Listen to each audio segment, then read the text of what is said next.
What is consonance? A figure of speech that uses the repetition of consonant sounds to create an effect. It is easiest to understand with the examples that are given in this article. Read on to understand the concept. The literary classics of the English language world are filled with many figures of speech that aim at making mere sentences, emotional verses, which enhance the beauty of the lines written. There are many literary devices that poets and authors use in order to make their world reach somewhat of an exalted level. Of all these, one literary device that you will see used in many poems is consonance. So, what is consonance? Well, in simplistic terms, the repetition of consonant sounds of stress syllables or important words at small intervals is known as consonance. This literary device is used in such a manner that it usually appears somewhere near the end of a word. The easiest way to understand the concept of consonance is to study different examples. Consonance is often confused with assonance and alliteration. The confusion is understandable, but there is quite a difference between the three literary techniques. While consonance is the repetition of a consonant sound, assonance is the repetition of vowel sounds. Alliteration, on the other hand, is generally considered to be a special type of consonance, wherein the consonant sound at the beginning of each word is repeated every time. Another type of consonance is known as sibilance, which is the repetition of s or sh sounds. More often than not, the most common examples of consonance in literature are seen in poetry. Examples of consonance in poetry.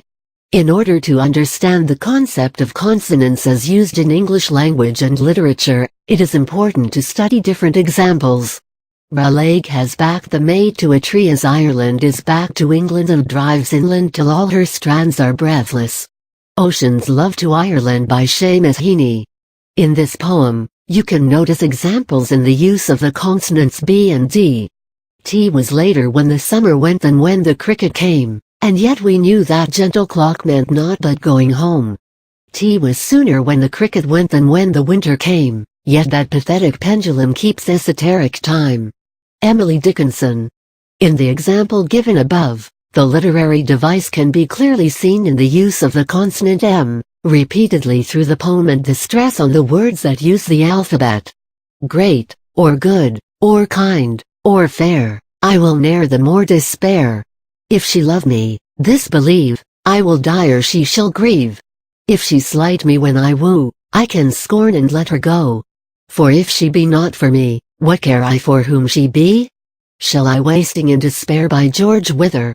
There are many consonant sounds that are repeated throughout the poem, like R, D, and L, to name a few. Rap rejects my tape deck, ejects projectile whether Jew or Gentile, I rank top percentile, many styles, more powerful than gamma rays my grammar pays, like Carlos Santana plays, zealots by Fugees. While it may be difficult to believe this, but one genre of contemporary poetry that harbors many examples of consonance is hip-hop music. In this example, there is a repetition of the sound ill and eyes. The examples given in this article would have helped you understand the concept of consonance better. The next time you are confronted by a literary piece that uses this device, it will be easy for you to identify it.